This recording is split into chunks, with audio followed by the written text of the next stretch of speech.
लाई वीडियो ज्योति सिंह फिर कह दली पवन सिंह के बारे में, पहले खतरनाक बात बोल ले बड़ी। 15 दिन दीजिए ना मुझे मेरे पति के साथ अकेले, लेकिन मुझे और मेरे पति को अकेले छोड़ दीजिए आप लोग। 15 दिन उस इंसान के मैं यहाँ जगह बना के दिखाऊं। कैसन पति रे? तो पवन सिंह के नाम अपन नामांकन करावे गई रहू, पति के नाम लिखल रहू, पवन सिंह के नाम बा, तू अपन बाबू के नाम लिखल बाड़ू आ कहता कि 15 दिन समय द। 1 घंटा तारा के समय दिया रहे तो पूरा वर्ल्ड में तहलका मचा दलू, अपन चरित्र दिखा दलू आ 15 दिन के समय मांगता रू।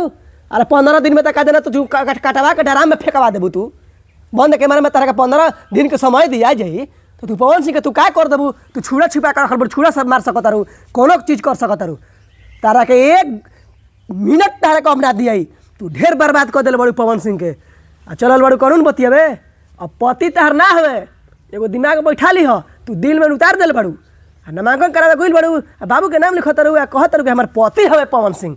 अब कुछ ना हमें जा, तारा चुनाव लड़े के बाद लड़, तारा के पवन सिंह दान कर दिल बड़े, तू ही विधायक के चुनाव लड़, हम ना लड़म। अब जा भाग भाग।